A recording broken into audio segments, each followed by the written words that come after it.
me reclaman ustedes. Ok, como les estaba diciendo, continuamos con el tema de los efectos de los contratos ante terceras personas. Hace un par de clases vimos los efectos de los contratos entre las partes, que obviamente es una parte lógica que implica básicamente el cumplimiento del contrato. La clase anterior estábamos viendo los efectos de los contratos ante terceras personas. Empezamos a ver todo el tema de las estipulaciones a favor del tercero, donde el tercero era el beneficiado del contrato, por ejemplo, un contrato de seguros, un contrato de fideicomiso. Normalmente cuando los contratos son gratuitos, simplemente el tercero beneficiario recibe los bienes, pero eventualmente también podría hacerse un contrato oneroso o incluso gravoso para ese tercero beneficiario, que implicaba que él tenía que aceptar ese supuesto beneficio que entre las dos partes contratantes se habían puesto. Ok, teníamos también el contrato a cargo de un tercero, donde se establecía la obligación de cumplimiento de la prestación se establecía a cargo de un tercero, y hemos puesto, por ejemplo, también el tema del cheque. La obligación de pago del cheque la tiene el banco. Yo lo que hago con el cheque es emitir una orden para que un tercero pague una determinada suma de dinero. Y así igualmente con la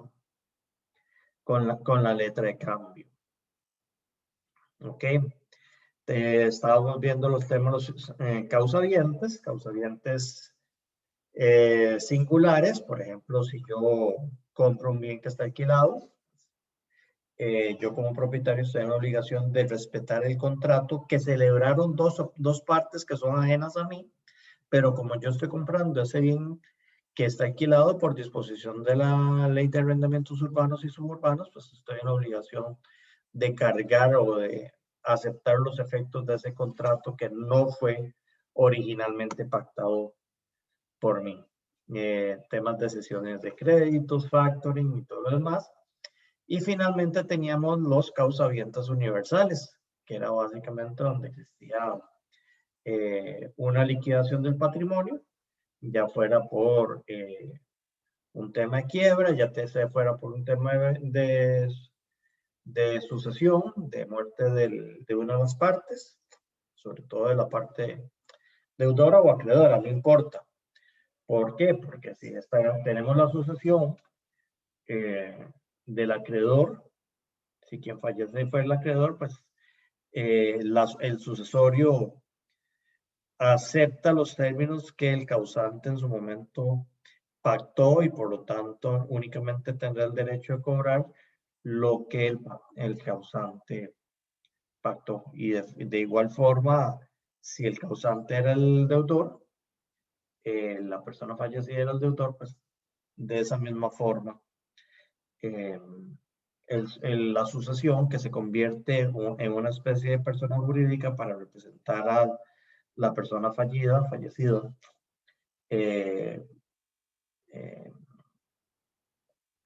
acepta los términos de esa prestación. Ok, creo que hasta ahí quedamos en la clase anterior. ¿Tienen alguna duda? ¿Alguna pregunta? Hasta el momento todo claro. De mi parte sí, profe. Sí, profe, todo claro. De la mía también. Ok, vamos a ver. Ok, vamos a terminar el tema de los efectos de los contratos ante terceras personas, y siguiendo el programa vamos a ver el tema de los contratos plurilaterales, que también está muy relacionado con este tema de los contratos ante terceras personas. Es ver el contrato desde otro punto de vista. Ok, vamos a ver. Para recordar, vean que estamos viendo desde el inicio de clases, dijimos que el contrato era un acuerdo de voluntades en el cual una de las partes se comprometía garantía a realizar una prestación de carácter patrimonial a favor de otra parte.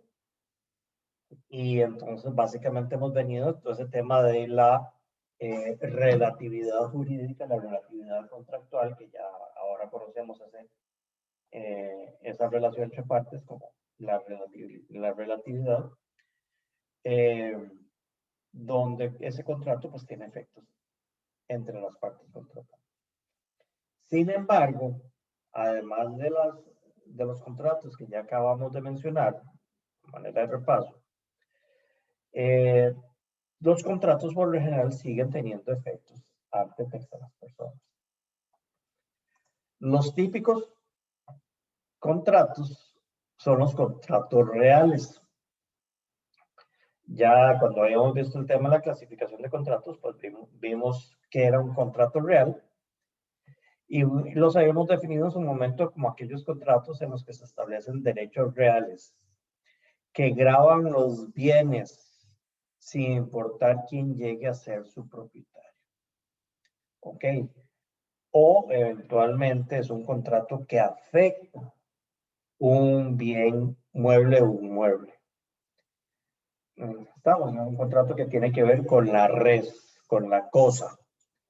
En el sentido de cosa, que no son derechos, no son contratos que establecen obligaciones sobre derechos personales, son contratos que tienen que ver sobre la cosa y sobre más concretamente la transmisión o la enajenación o gravamen de esa cosa. De hecho, el término contratos reales viene de ese término latino romano que es res, los contratos sobre la res, contratos sobre la cosa. ¿Ok? Entonces, un contrato real es aquel en el que el propietario enajena de alguna forma sus derechos que tiene sobre la cosa. Y llámese enajenar al punto del contrato en el que se hace el traspaso del bien a favor de una persona, se entrega el bien y con un contrato de compraventa se hace el traspaso del bien. Eso es un contrato real, que puede ser un bien inmueble, una casa, un edificio, un lote, un terreno, etc. Puede ser un vehículo, puede ser, no sé, el teléfono celular, puede ser, en fin, a ese tipo de contratos sobre las cosas que estamos hablando. Eventualmente no necesariamente se está refiriendo a los contratos transmisivos. No necesariamente se hace una transmisión del derecho a propiedad, sino que también pueden ser contratos que enajenen o graven la disponibilidad del bien. Ya tuvimos, por ejemplo, el contrato de hipoteca cuando vimos en el examen, donde el propietario impone un gravamen sobre el bien inmueble. E impone un gravamen en el sentido que ese bien inmueble va a quedar inscrito para efectos de que tenga publicidad ante terceros, indicando que esa casa, ese lote, ese terreno, ese edificio, está respondiendo por un crédito que se le otorgó usualmente al propietario. No necesariamente puede ser que sea a favor de otra persona, pero bueno, digamos que para no complicar mucho el asunto, a favor del propietario o a favor de los deudores. La idea es que esa hipoteca está respondiendo frente a una deuda. Entonces, ¿qué implica esto? Que en los contratos reales se tiene un aspecto de afectar los derechos de terceras personas.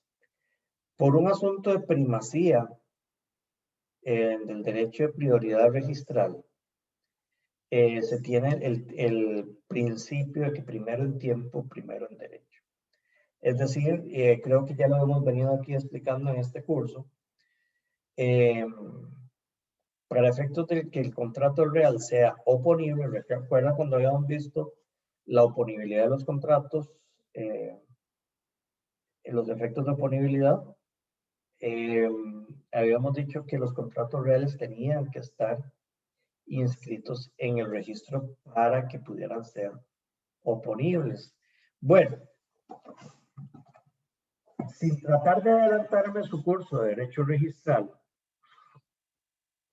cuando uno presenta un bien en el registro, perdón, un traspaso en el registro, un movimiento registrado, el registro le asigna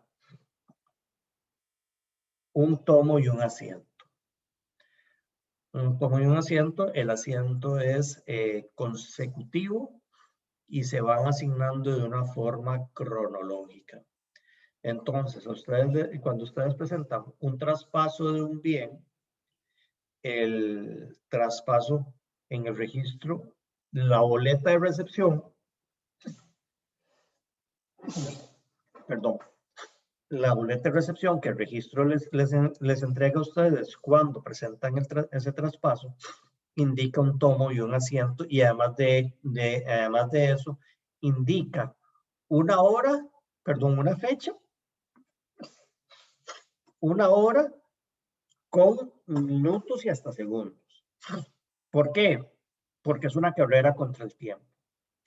Si yo compro un carro, ya yo tengo la escritura del carro, pero para que sea oponible,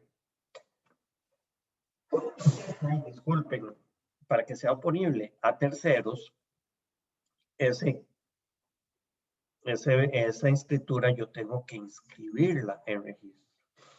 Porque de lo contrario, cualquier tercero que vea que el carro está a nombre del anterior propietario, perfectamente puede llegar y comprar el mismo carro.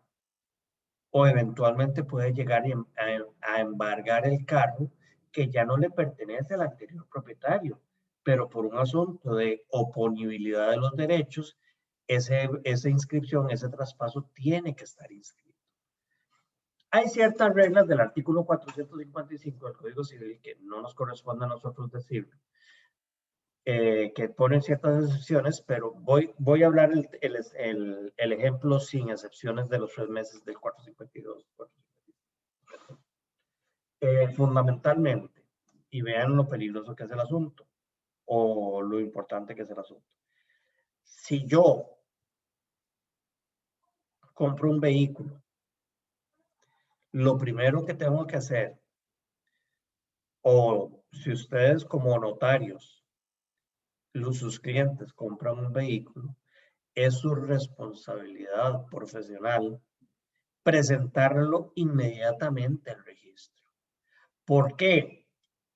Porque si no lo presentan y un minuto antes le cayó otro traspaso a ese bien, o le cayó un embargo a ese bien, o le cayó una anotación de un proceso, una denuncia penal o una demanda ordinaria civil, o que le cayó antes que la presentación de ustedes de ese traspaso, aplica el principio de primero en tiempo, primero en derecho. El documento que ingresó primero a registro es el que tiene prioridad registral y es el que se inscribe primero. Entonces, aunque ustedes hayan comprado el vehículo 3 meses antes, con una escritura pública que tiene fecha cierta, para efectos de la oponibilidad, cuando ustedes llegaron y lo presentaron, resulta que la semana anterior, ojo que lo compraron 3 meses antes, pero la semana anterior cayó un embargo. Y ustedes dicen, no, pero es que el vehículo me pertenece a mí hace 3 meses. Ve, aquí yo tengo la escritura pública, debidamente reportada en el Archivo Nacional. Sí, señor. Pero para efectos de oponibilidad, aplica el principio de primero en tiempo, primero en derecho. Ok, como les decía, Este tema de la presentación del traspaso tiene una excepción ahí o un privilegio con respecto al tiempo, no tiene que ser tan absolutamente inmediato, pero no estamos en un curso de derecho registral. Entonces, esas excepciones debemos para el profesor de registrar.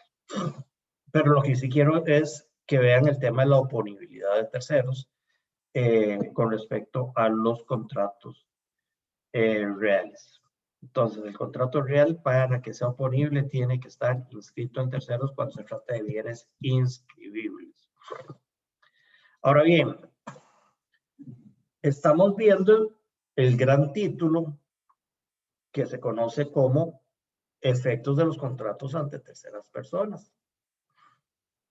Es decir, personas ajenas a la relación contractual que se ven perjudicadas, afectadas o eventualmente beneficiadas por un contrato realizado por otras partes.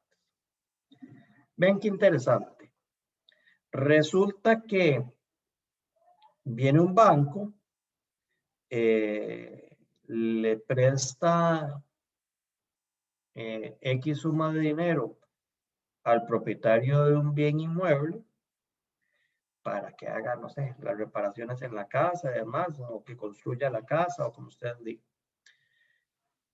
El propietario del bien inmueble sigue siendo el propietario de esa casa.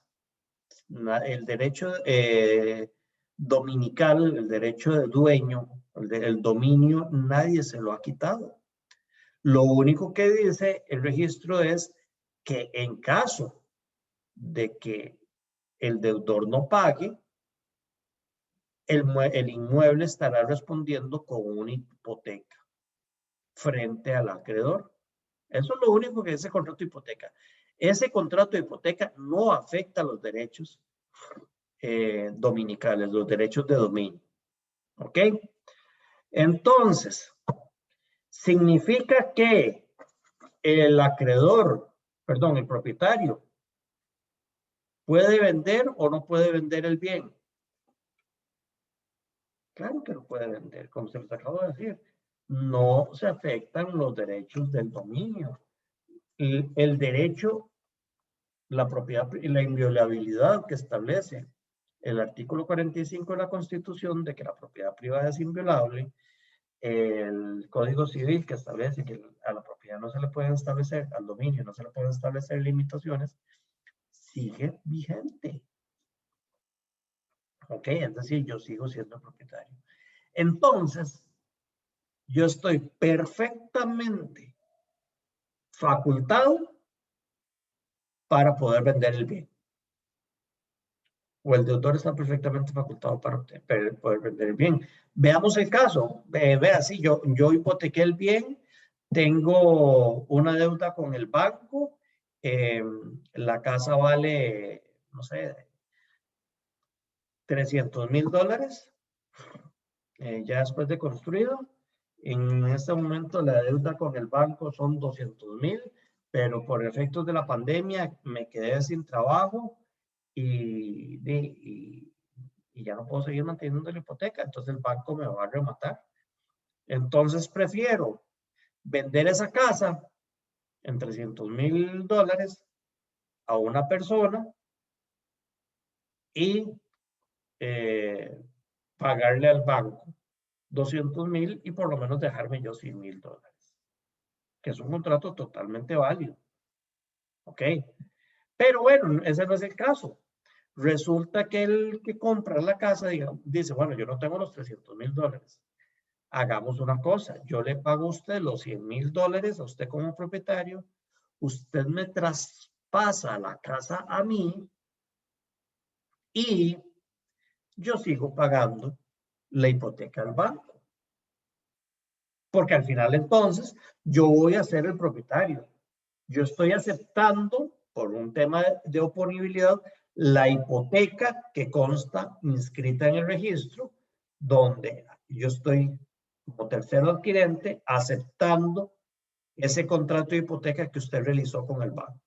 Primer ejemplo de oponibilidad. Yo como nuevo propietario del bien estoy aceptando un contrato que realizó el deudor y el acreedor.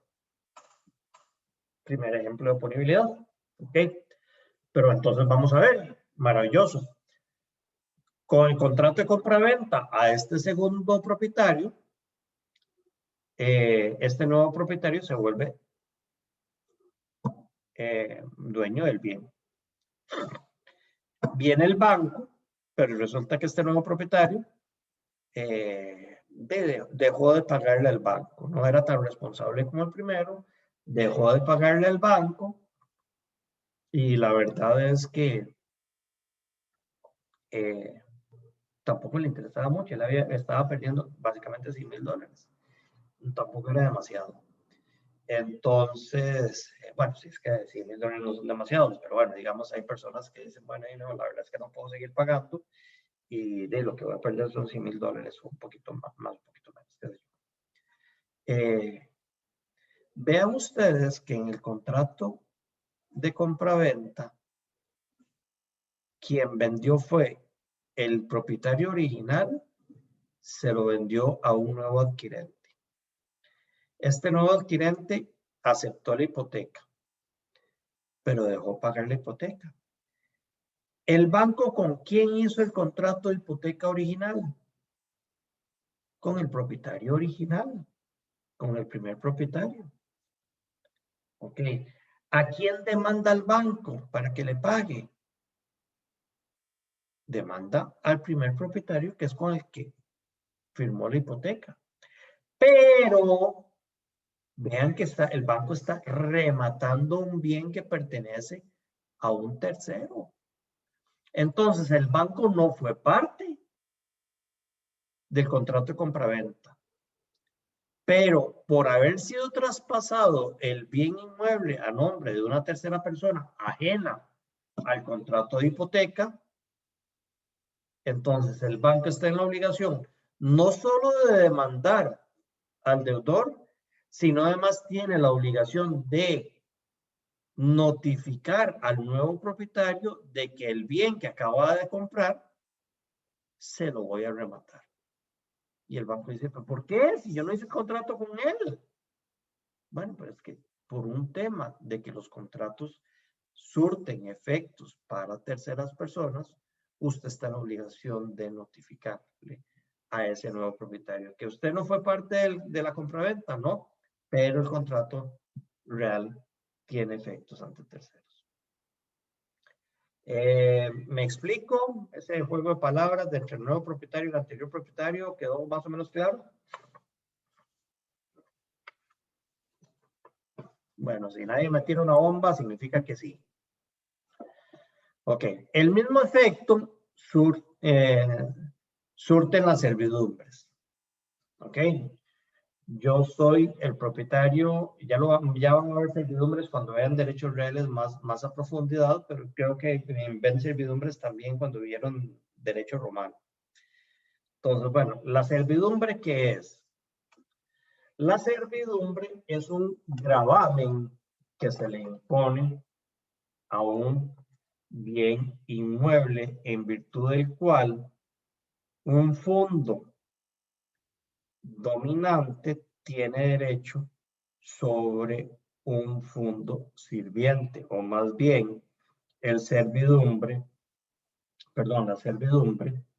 el fondo sirviente le da servicio al fondo dominante. Okay. El artículo 370 del Código Civil nos explica un poquito mejor esto que les estoy diciendo. Dice, las servidumbres no pueden imponerse a favor ni a cargo de una persona, sino solamente en favor de un fondo o a cargo de él. Es decir, hay un fondo que es el dominante, en cuyo favor está la servidumbre, o un fondo sirviente, en cuyo caso está a cargo de la servidumbre. Y esto nos cambia de una forma muy interesante todo lo que hemos visto en obligaciones y que incluso hemos visto en contratos. Un poquito, ¿verdad? No tampoco es que sea un universo aparte. Pero vean que hemos venido hablando desde obligaciones y después en contratos que la persona obligada es una persona, es un sujeto. Es la persona que tiene que cumplir con la prestación. Pero vienen ahora el artículo 370 y dice que no, las servidumbres no se imponen en favor ni a cargo de una persona, sino a favor o a cargo de un fondo, a cargo de una propiedad, a cargo de un terreno. Y entonces toda la teoría que hablo del profesor de obligaciones y toda la teoría que hablo del profesor de contratos, de las partes y de los sujetos, el sujeto deudor y el sujeto acreedor, viene el 370 y lo echa por el suelo. ¿Ok? Bueno, no es tan así. Obviamente el contrato se realiza entre dos personas, entre el propietario del bien del fondo dominante y el propietario del fondo sirviente. No, es que, perdón, ante la pregunta no estoy pasándose filminas. Todo es un gran concepto de contratos reales. No lo tengo desarrollado en filminas. Ok. Porque es básicamente la explicación de contratos reales. Lo que pasa es que he hecho un poquito más larga la explicación, explicando el tema de la servidumbre, explicando otros temas, pero básicamente el subtítulo. Eso es ante la pregunta de que solo hay una filmina que se está proyectando. Entonces, es únicamente una filmina. Bueno, entonces seguimos. Entonces, con las servidumbres. ¿Qué pasa con el tema de la servidumbre? No es que es desnaturalizado nuestra teoría de los sujetos, para nada. Soy yo el propietario de un bien inmueble, el que acepto imponer un gravamen de servidumbre, llámese una servidumbre de paso, por ejemplo, o una servidumbre de acueducto, o una servidumbre de líneas eléctricas, o una servidumbre hasta de trocha ferrocarril, puede haber. Resulta que tengo una finca enorme en Orotina y por ahí va a pasar el ferrocarril al Pacífico. Entonces, bueno, la finca sigue siendo mía, pero yo como propietario acepto darle una franja de terreno que no se la estoy traspasando. Ojo, porque esto es un tema complicado y que muy poca gente entiende. Yo no le estoy traspasando esa franja de terreno por el cual va a pasar el ferrocarril, si fuera una trocha de ferrocarril. Yo no estoy traspasando la franja de terreno por lo cual va a pasar las personas a pie, a caballo, en vehículo, si se trata de una servidumbre de paso. No. Esa franja de terreno sigue siendo propiedad mía. Simplemente le impongo un gravamen al terreno indicando que del punto tal del plano al punto tal del plano, con una longitud de 153 metros y un ancho de 7 metros, con un rumbo que va de este a oeste, se establece una servidumbre de derecho de paso. A favor del fondo vecino, a favor del vecino, que el vecino no tiene forma de pasar. ¿Ok? El vecino no tiene acceso a calle pública. Entonces, yo me dio un tema, si pueden haber servidumbres consensuales o servidumbres impuestas por ley, pero en este caso el ejemplo es un contrato en el que yo, propietario, le concedo, le otorgo un gravamen sobre mi terreno al vecino para que el vecino pueda pasar. Ustedes me van a decir, bueno, profe, eso es una obligación de común y corriente, dar, hacer o no hacer.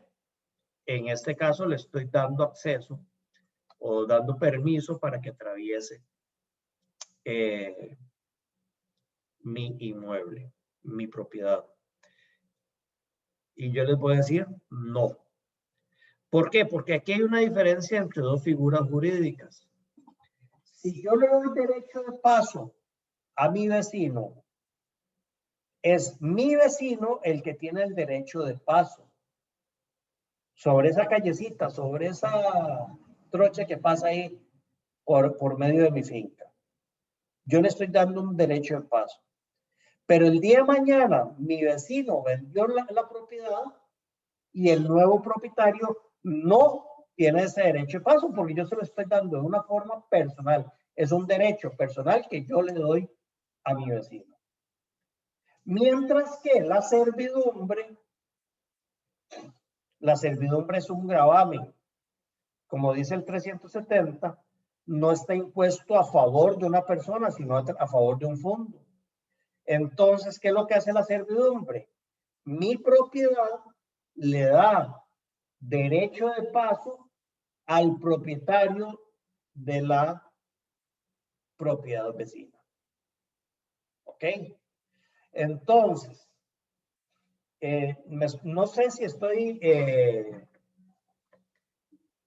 regando sobre mojados. No sé si ya ustedes vieron servidumbres. Estoy tratando de hacerles la explicación un poquito más amplia porque entiendo que van a haber reales hasta el año entrante.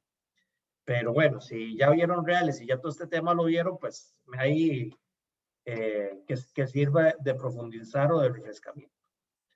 Ok, entonces, la servidumbre lo que hace es establecer un derecho de paso a favor del terreno vecino y a cargo de mi terreno. ¿Qué implica eso? Que el que venga a adquirir el terreno del vecino tiene derecho de paso, tiene derecho a utilizar la servidumbre que atraviesa mi propiedad.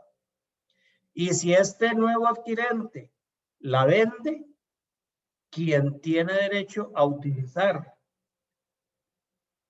la servidumbre que atraviesa mi terreno es el nuevo propietario. ¿Por qué? Porque es un derecho que no está en favor de la persona, sino está en favor del fondo. Ok, ¿y quién es el que ejerce los derechos del fondo? Pues su propietario. Bueno, para aterrizar con el tema de materia contractual y salir un poquito de la materia de derechos reales, para aterrizar, este contrato de servidumbre es un contrato que tiene efectos ante terceros. ¿Por qué? Porque es un contrato que yo hice con un propietario original, hace 3 o 4 propietarios, donde yo les otorgué una servidumbre de paso sobre tal franja de terreno y el nuevo propietario tiene que aceptar el contrato que yo realicé con el anterior propietario. Y en términos prácticos, tiene mucha importancia. ¿Por qué?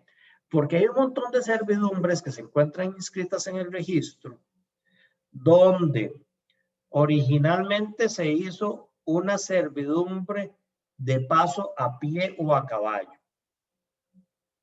Incluso un poquito de contratos un poquito más modernos decía servidumbre de paso a pie, a caballo o en carreta. Pero, ¿quién anda a caballo ahora, salvo los caballistas de equitación y que lo hacen un poquito más por hobby? Normalmente cuando se compra la finca, ya casi siempre los finqueros andan en el 4x4, en el doble tracción. O ya las carretas pues todavía se usan, pero ya han sido sustituidas por tractores. Ok.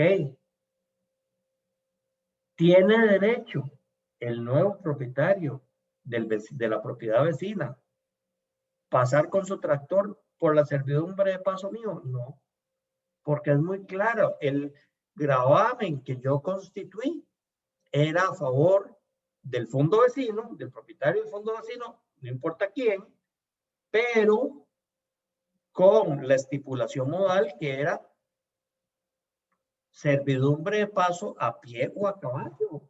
Usted no puede venir a pasarme con su tractor.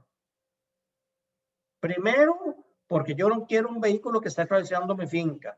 Segundo, porque el tractor me va a despedazar el camino por las llantas y por el peso y por todo. Y además yo tengo ahí un medio caminito ahí, medio de lastre. Póngale la excusa que quiera. Y décimo, porque no quiero, porque no me da la gana, porque es mi propiedad y yo tengo el derecho absoluto de dominio sobre mi propiedad. Y yo acepté que pasaran a pie o a caballo.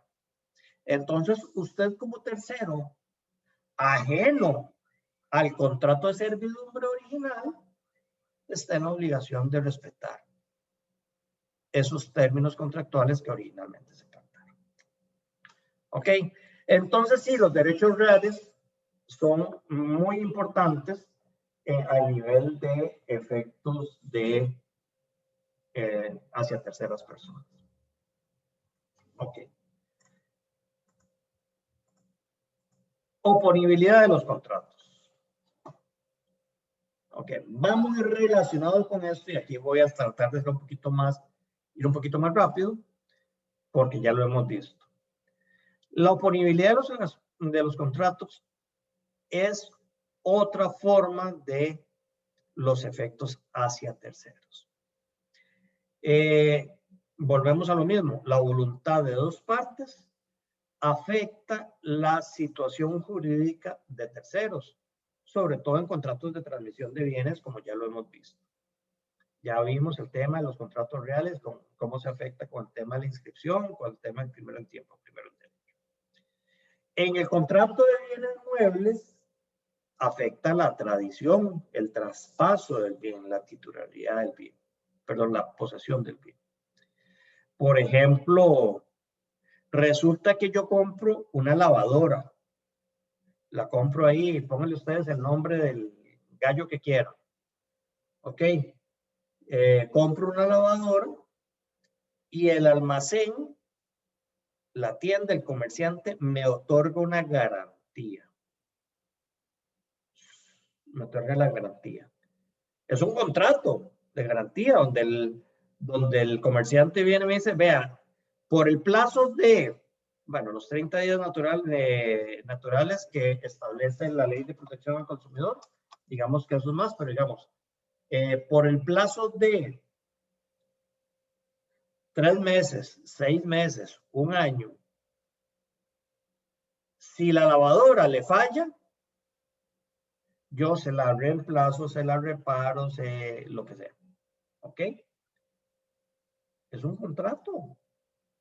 Es una obligación condicional a si la lavadora falla. Pero resulta que yo llego a mi casa, la lavadora no me cabe donde la quería poner y voy a ir a devolver a la tienda, pero viene otra persona y me dice, no, hombre, no la devolvas, yo te la compro. Esta tercera persona que está comprando la lavadora, que es ajena al contrato de garantía, que originalmente se pactó entre el comerciante y el comprador originario, tiene que aceptar los términos de ese contrato de garantía. No puede venir a decir, ah, no, mire, es que yo una garantía de 3 meses sobre una lavadora, no, yo la mínimo la requiero 6 meses. Ah, no, mire, es que ya el contrato se realizó.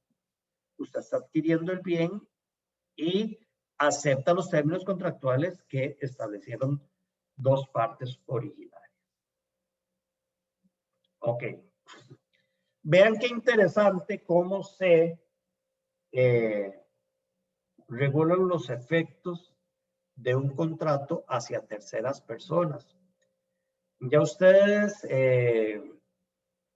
a estas alturas creo que ya llevaron los procesales civiles, ¿verdad? Sí. Ok. Bueno, entonces ya vieron todo el tema de los interdictos. El interdicto, según el artículo 106 del Código Procesal Civil, establece que los interdictos proceden respecto de la posesión actual y momentánea de bienes inmuebles. No se discuten temas de propiedad. Aquí no hay un contrato de transmisión como un contrato de derecho real. Es un contrato de posesión. Entonces, el interdicto protege al poseedor. Es decir, que ese contrato mediante el cual la persona está poseyendo un bien inmueble, tiene efectos ante terceras personas. Cualquier persona que venga a perturbar la posesión que tiene el poseedor, valga la cacofonía, de ese bien, está en la obligación de respetar el contrato mediante el cual esta persona está poseyendo el bien. Llámese contrato de arrendamiento, llámese comodato, llámese simplemente posesión del bien. Entonces, ¿qué es lo que hace el interdicto? Proteger la situación, no quisiera llamarla precaria, pero digamos, la situación mediante la cual una persona posee un bien, ejerce la posesión sobre un bien sin que sea el propietario. ¿Y por qué lo posee? En virtud de un contrato que el propietario le dio la autorización para poseer el bien, pero la ley protege esa posesión y frente a terceras personas, este simple poseedor que no tiene los derechos de dominio que le otorga la propiedad, sí tiene los derechos de posesión y por lo tanto eso puede oponer de esos derechos de posesión a terceras personas. ¿Ok? Ese tema de oponibilidad, como les dije, era más rápido después de haber visto los derechos reales, este era más rápido. Contratos normativos.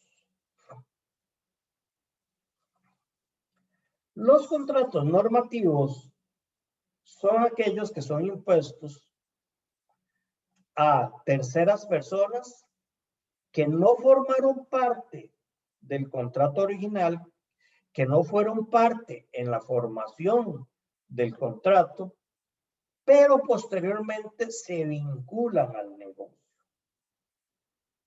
Es decir, es un contrato que es imponible.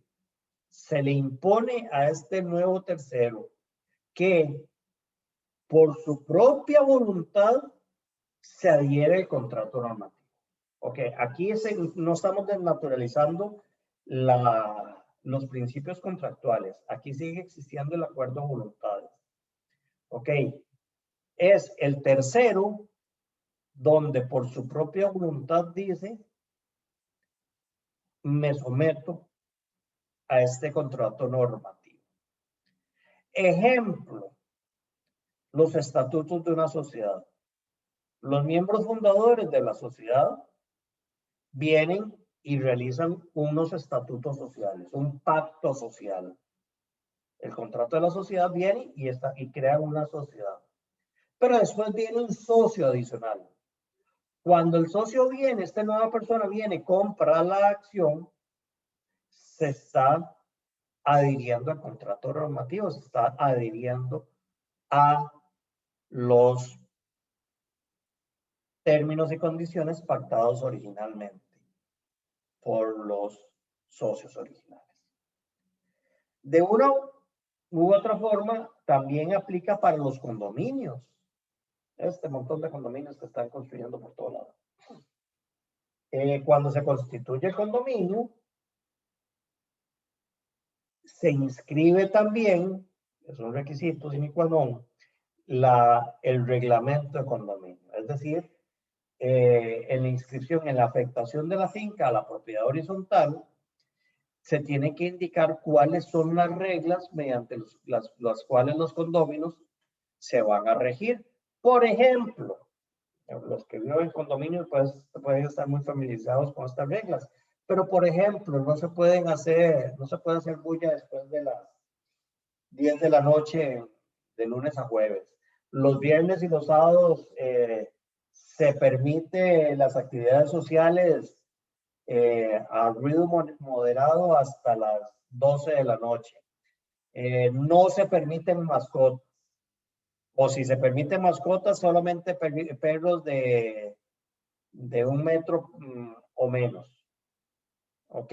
Entonces, se establecen en ese contrato normativo un sinnúmero de normas a los cuales cualquier persona que llegue a comprar un apartamento o una casa en ese condominio está en la obligación de aceptar. Y así lo establece la ley, tanto desde el punto de vista de la ley de propiedad en condominio, así como desde el punto de vista notarial. ¿Por qué? Porque el notario, cuando hace el traspaso de una propiedad, de una filial de un condominio, está en la obligación de solicitarle al comprador que indique que conoce el reglamento del condominio y que lo acepta. ¿Ok? Entonces, volvemos al tema de la voluntad. El comprador de la finca filial en el condominio está aceptando un contrato normativo que fue creado, pactado por dos partes que no fue él, por unos sujetos contratantes que él no fue parte de esa contratación. No puede venir este nuevo adquirente a decir, no, mire, es que yo tengo un pastor inglés y lo acompaña un gran danés y son como mis hijos. Entonces yo voy a entrar con estos perros a mi propiedad, porque además de eso, la propiedad privada es inviolable, es mi propiedad, es mi apartamento, es mi casa. No, señor. Es que ahí en el contrato normativo hay una obligación de no hacer. Usted no puede tener mascotas. Así de sencillo. Usted, las áreas sociales, tiene que utilizarlas de esta y esta otra manera. No puede llegar y poner la basura en las áreas sociales. ¿Ok? O no puede poner el gimnasio de su casa en las áreas sociales. Puede utilizar las áreas sociales y algún día llegar y salir y hacer ejercicio en las áreas sociales. Pero no puede venir y poner su caminadora y poner sus pesas y dejarlas ahí permanentemente. No, señor. Hay un contrato al cual usted se está obligando. Pero mire, es que yo no fui parte de ese contrato. No importa. No importa. Usted manifestó su voluntad de adherirse a los términos de ese contrato. Ok. Tengan cuidado, porque hay una práctica muy usual entre algunos abogados que en las sociedades solo las inscribe y con toda la vergüenza del caso, pero así es, con un machote. Básicamente, hay un formato de los estatutos de la sociedad, donde la cláusula primera es el nombre de la sociedad, la cláusula segunda es el domicilio, la cláusula tercera es el plazo de vigencia, la cláusula cuarta es el objeto a lo que se va a dedicar la sociedad, la cláusula quinta es el capital social, la sexta es la representación y ahí sigue. Es un machote puro y sencillo. Ok. Eso al final es un contrato. Lo habíamos visto cuando vimos la clasificación de los contratos como los contratos asociativos, donde dos socios vienen y dicen, ok, vamos a poner tal capital, no tenemos intereses contrapuestos, no somos deudor y acreedor, somos dos personas con un fin común, vamos a poner un capital para obtener unas utilidades de la pastelería que vamos a instalar en el garaje de mi casa. ¿Ok? Entonces, eso es un contrato de socios. Cualquier socio que venga de afuera y que quiera participar en el negocio y que compre acciones, pues forma parte de esos estatutos que entre las dos personas hicieron. Vamos a ver, la práctica que usualmente hay muchos bufetes que están aplicando es que hacen, además de esos estatutos sociales que lo hacen de forma machotera, a la par hacen un acuerdo de accionistas. Y este acuerdo de accionistas es tan creativo como la imaginación de ustedes pueda. Entonces se ponen a establecer condiciones, limitaciones, regulaciones, modalidades, etcétera. Entonces, en un acuerdo de accionistas dice, ok, perfecto, eso es lo que dice la ley. La ley dice que para modificar los estatutos sociales se requiere un quórum de las 3/4 partes de las acciones con voto y las decisiones se toman por el 51% del capital social. ¿Ok? Artículo 156 del Código de Comercio, por ahí. No me haga mucho caso por el número. Creo que sí es el 156. Pero bueno. Sin embargo, vamos a hacer un acuerdo. Vamos a decir que cualquier modificación a los estatutos, todos tenemos que estar presentes. Y tenemos que estar a favor del 75%. ¿Les parece? Sí, claro, wow, me parece súper bien. Sí, todo el mundo de acuerdo. Perfecto. Ok, y vamos a ver. Vamos a poner algunos acuerdos que además de eso tienen que ser por votación unánime. Por ejemplo, la venta de la fábrica, la venta de la planta, la venta de la bodega, la venta de cualquier activo de la sociedad. Todos tenemos que estar de acuerdo para vender. ¿Por qué? Porque al menos usted se va, vendió la fábrica y se fue con la planta y me dejó a mí viendo mal ciprés. ¿Ok?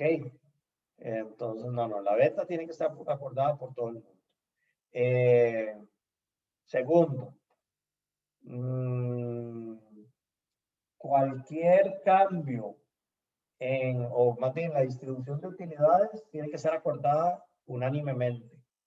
¿Por qué? Porque yo no quiero que sea la parte mayoritaria los que digan, no, aquí no vamos a repartir utilidades por 5 años y al final digo, ¿qué? ¿Para qué puse mi capital invertido? Y entonces, bueno, ahí ponen unos acuerdos de accionistas, unos acuerdos de socios que ahí los ponen. ¿Qué es lo que pasa? Que estos acuerdos de accionistas sí son un contrato entre las partes. Establecen los derechos y obligaciones entre las partes, pero no son estatutos sociales. ¿Ok? Los derechos y obligaciones que adquirieron los socios en este acuerdo de accionistas no son transmisibles a favor de nuevos socios que vengan. ¿Ok? Salvo que este nuevo socio acepte ese acuerdo de accionistas. Porque entonces ya sería parte del contrato. Pero, ¿qué es lo que pasa? Como contrato normativo, los estatutos de una sociedad o los reglamentos del condominio, que ya se encuentran inscritos en registro, operan de pleno derecho. No requieren la aceptación. Si bien les dije que sí estaba el reglamento de condominio, por un asunto netamente normativo y de carácter notarial, por el hecho de comprar el condominio, no requiere una manifestación de voluntad expresa para que el contrato le sea aplicado. Simplemente el propietario del condominio adquiere el contrato normativo que regula las relaciones entre condóminos. El traspaso de una acción lo que implica es el adquirir lo que establecen los estatutos sociales. Eso es lo que establece. Si usted quiere aceptar el contrato el acuerdo de accionistas o no, eso es aparte. O sea, usted es socio y no le pueden imponer un contrato de accionistas que no es parte de los estatutos. ¿Ok? Me explico la diferencia tanto entre los contratos normativos como los contratos privados. ¿Ok? Ok, eso nos había quedado de ver la clase anterior. Para la clase de hoy, vean ustedes, vamos a ver los contratos plurilaterales. Los contratos plurilaterales. Ok. Los contratos plurilaterales no tienen una regulación específica en nuestro ordenamiento jurídico. Ustedes no se encuentran alguna norma dentro del derecho civil que regule los derechos, los contratos plurilaterales. Ok.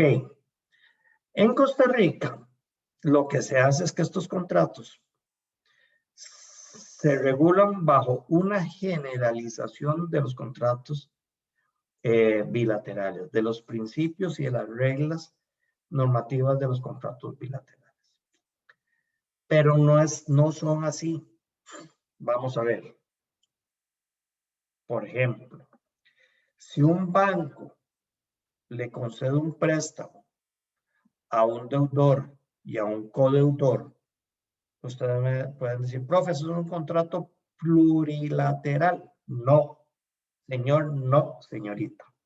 Ok, es un contrato bilateral. Ok, donde hay una parte acreedora y una parte deudora. Que la parte deudora está conformada por varias personas, perfecto. Pero al final sigue siendo dos lados, sigue siendo un contrato bilateral entre un sujeto deudor y un sujeto acreedor.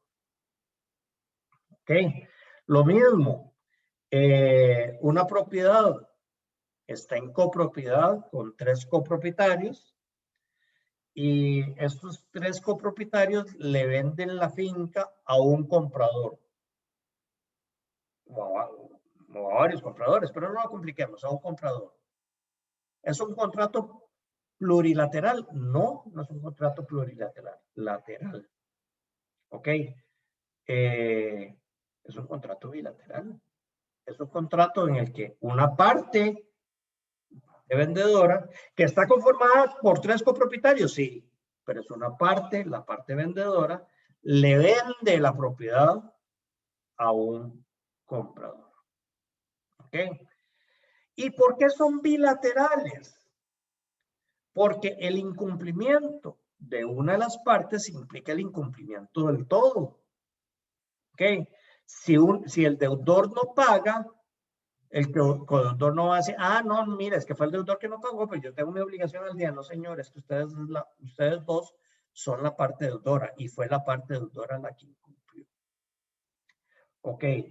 En el caso de los 3 copropietarios, existe una garantía de evicción o simplemente una garantía como propietario y resulta que apareció, no sé, un daño en la propiedad. Se estaba cayendo el techo de la casa. Un vicio oculto.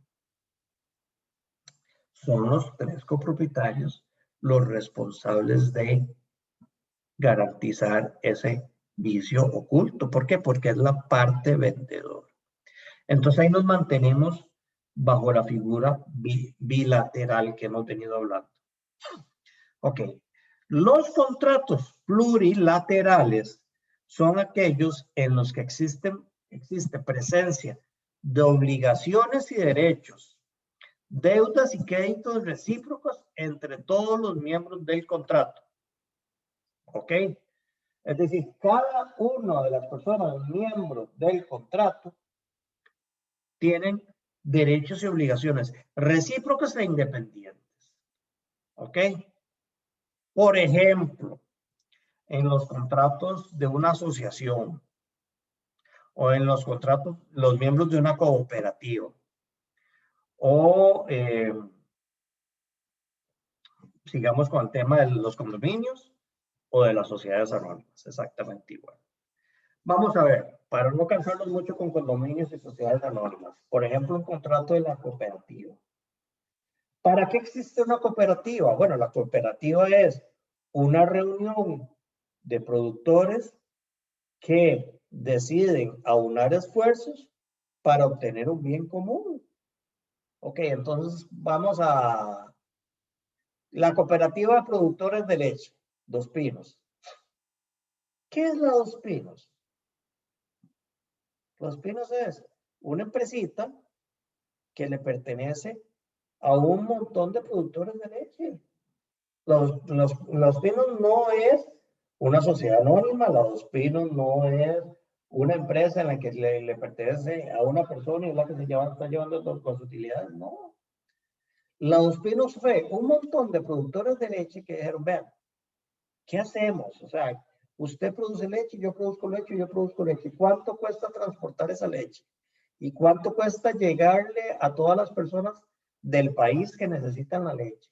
Y las cámaras de frío. Y aquí nada más tenemos nosotros una carreta que es la que transporta la leche en lechera. ¿Y cómo hacemos? O sea, no, entonces hagamos, unámonos y entonces entre todos le vendemos la leche a la cooperativa, todos le entregamos la leche a la cooperativa, bajo el lema de la unión hace la fuerza, claro, por supuesto, y ahora tiene volumen de leche. Entonces, ya puede negociar, puede obtener mejores precios. Y como cooperativa, que tiene mejores precios y ganancias, ya puede comprar un carrito repartidor. Y entonces empieza a distribuir la leche a todas las pulperías y después a todos los supermercados y después a todo el país. Y si nos vamos al caso de Dos Pinos, incluso exporta la leche. Pero al final la cooperativa es un contrato de un montón de productorcitos de leche. Cooperativa de productores de leche. ¿Ok? Entonces, la persona que llega a Dos Pinos, a ser miembro de Dos Pinos, a ser afiliado de Dos Pinos, acepta el contrato como ese contrato plurilateral como un contrato normativo. Se está adhiriendo a los estatutos de Dos Pinos, con todos los términos y condiciones del estatuto de Dos Pinos. Pero más que eso, además de eso, tiene derechos y obligaciones propias como miembro independiente de ese contrato. Entonces, tiene obligaciones de entregar su leche a Dos Pinos. Tiene obligaciones de entregar la leche en los términos y condiciones que la cooperativa le exige. Pero además tiene el derecho de exigirle que el vecino también tenga las buenas condiciones de crianza y de recolección de leche, que no la haga en un tanque herrumbrado. ¿Por qué? Porque si la hace en un tanque herrumbrado, no lo afecta a él, me afecta a mí también. Entonces yo también tengo un derecho de exigirle al vecino, que también es afiliado a la cooperativa, que haga las cosas como la tiene que hacer. Sí, Carlos. Profe, una consulta. Bueno, creo que sí me quedó claro, digamos, que en estos contratos plurilaterales la existencia de obligaciones y derechos entre cada uno de los contratantes, bueno, además de ser recíproca, es independiente entre cada uno de ellos, ¿verdad? Sí, señor. Pero me surgía la duda, digamos, ya efectos con terceros, ¿verdad? Digamos, digamos, con este caso específico de Dos Pinos, ya, ¿verdad? Al momento de la venta de sus productos a personas terceras, en caso, yo no sé, de X, Y razón, ¿verdad? Que haya algún inconveniente con este tercero, ¿se aplicarían las reglas de solidaridad entre estos contratantes? O sea, No, entre los socios, digamos, ¿o no? no. No aplica las reglas de solidaridad. Primero, porque por lo menos de una sociedad anónima, digamos, hay responsabilidad limitada. Las cooperativas son RL, son de responsabilidad limitada. ¿Saben lo que implica, lo que significa responsabilidad limitada? Más o menos, profe, pero Okay, tal vez si me lo pudiera refrescar ahí. básicamente, la responsabilidad limitada implica que yo a la hora de participar en una sociedad, en una cooperativa, hago un aporte de capital y mi responsabilidad se limita al aporte de capital, de forma que si esa persona jurídica quiebra o las deudas que esa persona jurídica tiene, yo únicamente pierdo lo que aporté a la sociedad y yo no respondo con mi patrimonio personal. ¿Ok? Entonces, las sociedades anónimas, las sociedades de responsabilidad limitada, las cooperativas tienen ese tipo de responsabilidad limitada. Si la sociedad quiebra, las deudas de la persona jurídica no son heredadas a los socios. ¿Ok? No es que los socios se vuelven responsables de pagar todas las deudas de la sociedad. Si ustedes están viendo en derecho comercial, no sé si ya habrán visto para estas alturas, esperaría que sí. No, perdón, están viendo comercial 1. En comercial 2 van a ver derecho societario y van a ver que las sociedades en comandita y en nombre colectivo, que ya no se usan, pero bueno, por un asunto de cultura tienen que verlas, son de responsabilidad ilimitada. Es decir, es una responsabilidad subsidiaria, solidaria e ilimitada. ¿Qué significa eso? Que en las sociedades en nombre colectivo, primero responde la sociedad. Y si la sociedad no tiene cómo pagar, subsidiariamente le cobro a los socios, quienes responden solidariamente e ilimitadamente. ¿Ok? En el caso de las cooperativas, no. Y se lo voy a terminar de contar cuando vean este tema de las características de los contratos plurilaterales, que ya casi le contesto. Estamos casi al final de las características, pero ya ahorita le termino de contestar, Carl. Está bien, profe. Muchas gracias. Ok, entonces, como característica de los contratos plurilaterales, tenemos que establecer relaciones interindividuales. Es decir, existen varios individuos que se relacionan entre sí. Normalmente estos contratos establecen condiciones de ingreso y salida de los miembros. Ok, normalmente. Por lo menos, digamos, en una sociedad de comprar la acción y el titular de la acción, como es un título valor, bueno, quien tenga la acción es el socio. Por ejemplo, los clubes sociales. En los clubes sociales, bueno, hay requisitos de ingreso y de salida. El nuevo Santana Country Club, el Country Club, el Indoor Club, el Tenis Club, la Guaria, todos estos tienen requisitos de ingreso y salida y son contratos plurilaterales. ¿Ok? Casi siempre, no es exclusivo, pero se presentan algunos niveles jerárquicos. Quienes aporten más tienen derecho a más beneficios. Consecuentemente, quienes aporten menos tienen menos beneficios. A veces existen beneficios para los, digamos, en las sociedades, los socios fundadores. Tienen beneficios sobre los socios que se adhirieron posteriormente. En el caso de las sociedades anónimas, a veces existen acciones diferenciadas, acciones ordinarias, comunes y ordinarias, acciones privilegiadas, acciones preferentes. Pero bueno, el punto es que aun cuando se establecen relaciones interindividuales, no todas las relaciones interindividuales son alícuotas. Existen ciertas o pueden existir ciertas diferencias entre las participaciones de sus miembros. Ok. Existen relaciones bilaterales múltiples. Ok. Vean aquí. En los contratos plurilaterales se genera un sinnúmero de relaciones bilaterales entre cada miembro. Es decir, si yo soy miembro de un condominio, si yo vivo en un condominio, yo tengo derecho de exigirle a mi vecino que apague el equipo de sonido a las 2 de la mañana. O puedo exigirle a mi vecino que el perro no ladre en las noches. ¿ok? Y el vecino está en la obligación de acatar esa obligación. Entonces genera un derecho de uno y la obligación de hacer, no hacer y dar de la otra persona. Entonces, entre las partes del contrato plurilateral se generan distintos contratos bilaterales. ¿Me explico? Cada una de las partes tiene una relación con el todo, con la persona jurídica principal.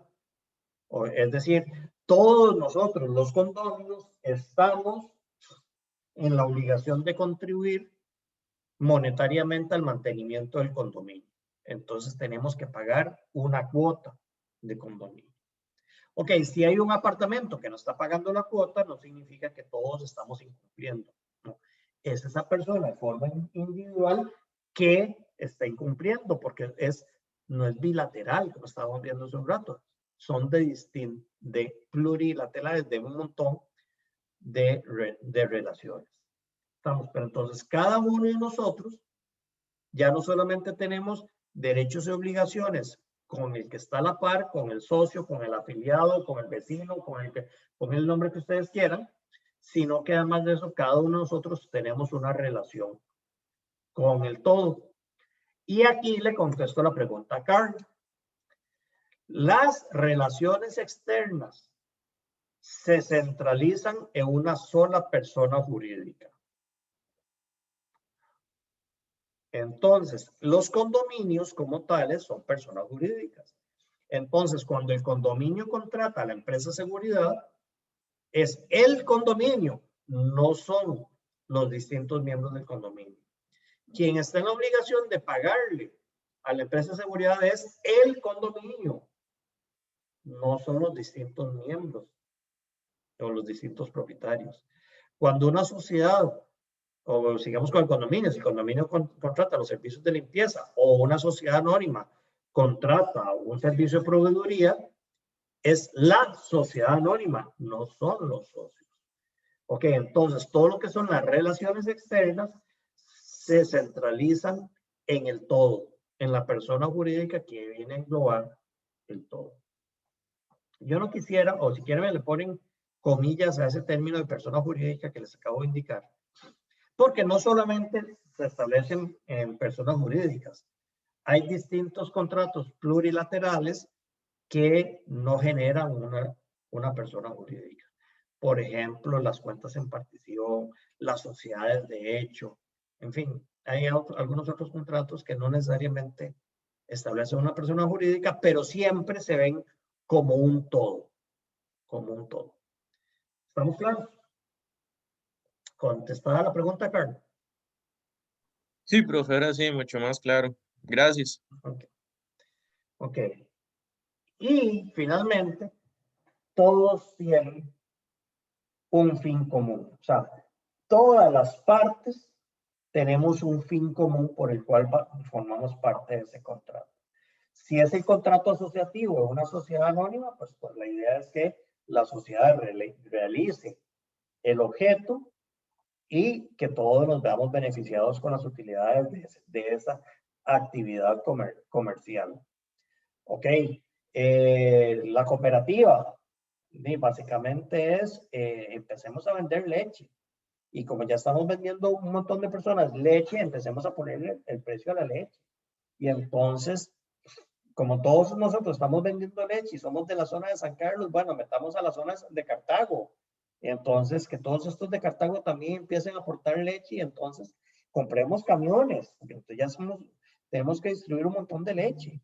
Y entonces empecemos a negociar los precios con los supermercados para que nos den mejores precios y mejores lugares en los enfriadores. Y entonces contratemos cámaras de enfriamiento y como todo, es más barato comprar 100 cámaras de enfriamiento para poder vender leche que yo, que soy no le quiero decir pinche, pero bueno, un productorcito allá en la zona de San Carlos, que posiblemente tenga todas las vacas del mundo y tenga un montón de plata también, pero bueno, ¿cuántas cámaras de refrigeración puedo comprar yo? ¿Y bajo qué precio puedo negociarlo? En cambio, si viene un grandote y golpea la mesa diciéndole, bueno, ¿Cuánto me va a hacer de rebajo? Ya cambia. Entonces, el contrato plurilateral viene a establecer un fin común, que es la explotación de la actividad por la cual todos nos estamos uniendo. Si lo ponemos a nivel de condominio, igual. Es la administración del condominio, es vivir en un lugar que mantiene ciertas condiciones de ornato, de aseo, de mantenimiento. O sea, para que ellos tengan un condominio, para seguridad muchas veces. Entonces, bueno, el fin del condominio es seguridad. Bueno, el fin del condominio es de tener unas áreas verdes para los hijos. El fin del condominio es, en fin, pónganle ustedes el fin que quieran. Pero normalmente yo llego a formar parte de ese contrato para el desarrollo de ese fin común. ¿Ok?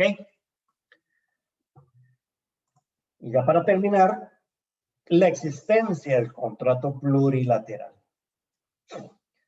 Normalmente, hemos venido hablando en este curso de que el contrato es un acuerdo de voluntades, es decir, nace con el acuerdo de voluntades, nace desde el momento en que existe una oferta de una de las partes y la aceptación de la otra parte.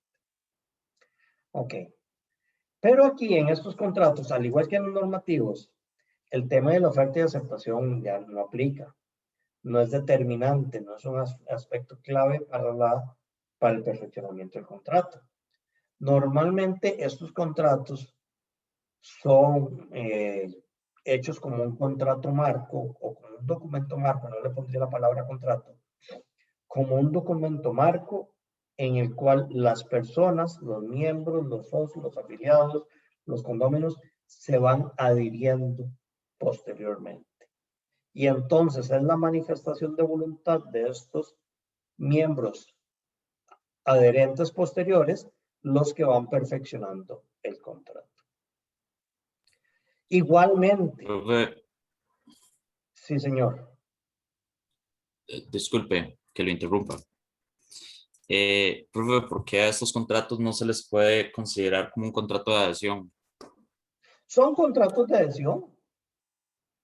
Son contratos de adhesión totalmente. Lo que pasa es, y son contratos de adhesión porque simplemente la voluntad de yo no llego a Dos Pinos a tratar de imponer de las condiciones que yo quiera, no, al final haga fila porque son cientos de productores de leche los que están ahí detrás y usted no va a venir aquí a imponer absolutamente nada. ¿Qué es la diferencia? Y por lo cual, aunque sí son contratos de adhesión, no se las considera como tales. Que en los contratos de adhesión, normalmente existe la imposición de voluntad de unas partes en perjuicio de la otra persona. Entonces, una de las partes se va a ver beneficiada de las cláusulas contractuales, de la letra chiquitita. ¿Ok? Y la otra persona no le queda, a la otra parte no le queda otro remedio que aceptar en beneficio de la parte proponente. ¿Ok? En los contratos plurilaterales, esa parte proponente realmente no existe. No existe una parte que se va a ver beneficiada desde el punto de vista de la bilateralidad con los términos del contrato de adhesión. ¿Ok? Sino que estos contratos, como les acabo de decir, tienen un fin común. Entonces, ese fin común viene a ser en beneficio de todos, no solamente del proponente, como el típico contrato de adhesión. Pero si nos vamos a la definición pura del contrato de adhesión, es eso, porque simplemente existe un contrato normativo, existe un contrato plurilateral, existe un contrato de adhesión, y en los tres casos, las partes nada más llegan y decir, lo tomo o lo dejo, acepto o no lo acepto. Entonces sí es cierto, o sea, tiene sus diferencias con el contrato típico de adhesión bilateral, pero al final sigue siendo un contrato de adhesión. ¿Por qué? Porque el nivel de negociación dentro de este contrato plurilateral no está totalmente disminuido. ¿Ok? Perfecto, profe, gracias. Ok. El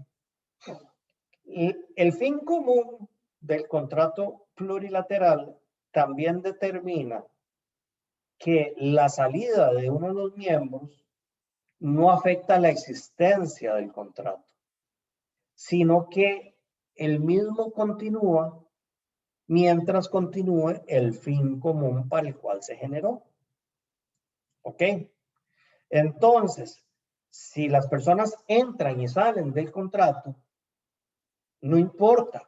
Lo importante es que hay un fin común por el cual se realizó ese contrato. Ok, si ustedes ven el Código de Comercio en el artículo 201, si la memoria no me falla, sí, 201, dice, las sociedades se disuelven por cualquiera de las siguientes causas. El vencimiento del plazo, es un tema que está ahí en el contrato, pero vean, la imposibilidad de realizar el objeto que persigue la sociedad o la consumación del. Ok, entonces, vean cómo en el tema de las sociedades, esa obtención del fin común es un aspecto importante para la existencia de la sociedad. Ok, igualmente en las sociedades anónimas, en el 202, vean la importancia del fin común, donde dice, el hecho de que todas las acciones de una sociedad anónima lleguen a pertenecer a una sola persona, no es causa de disolución de la sociedad. Entonces, estamos en un contrato plurilateral donde solamente hay un socio. Pero fue un contrato que se estableció para que fuera la sombrilla, que fuera el contrato marco para un montón de socios. Pero el hecho de que solo quede un solo socio no es causal de extinción de disolución de la sociedad anónima. ¿Por qué? Porque lo importante es el fin para el cual se creó. ¿Estamos claros? ¿Alguna pregunta adicional?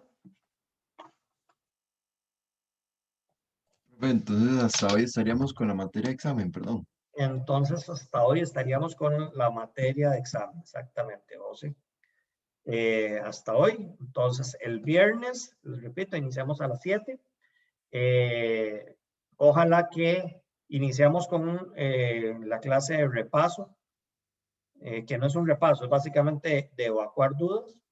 Las dudas que tengan, normalmente, como se los pedí la semana pasada, el examen pasado, que solo una muchacha fue la que me hizo, no me acuerdo, creo que Hazel, no recuerdo, me hizo las preguntas por escrito. A mí me gusta que me hagan las preguntas previamente para poder prepararles la respuesta y que quede más claro. Igualmente, si me las hacen a viva voz, pues tampoco tengo mayor inconveniente, pero sí les agradecería que por lo menos al jueves me estén enviando las preguntas para esta clase de evacuación de dudas. Entonces, hasta aquí la materia del segundo parcial. Es acumulativa, profesor, ¿verdad?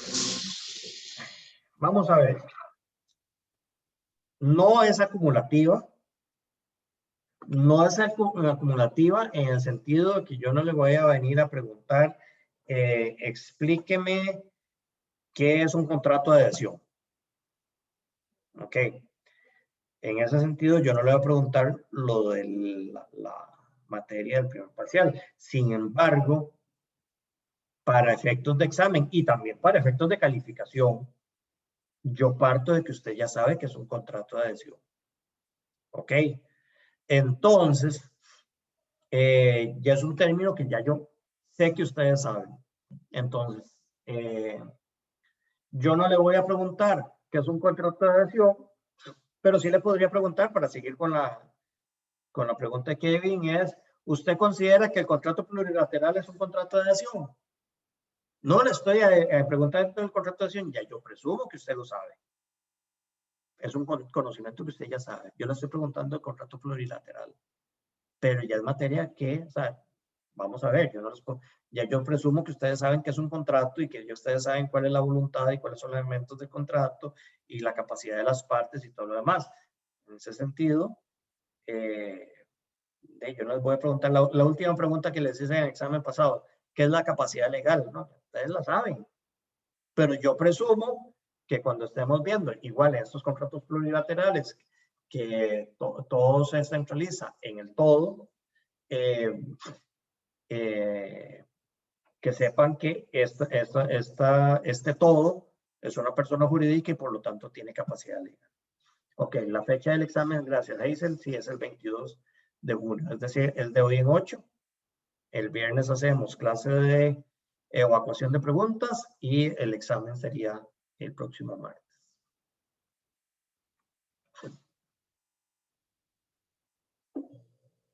Ok, ¿qué más?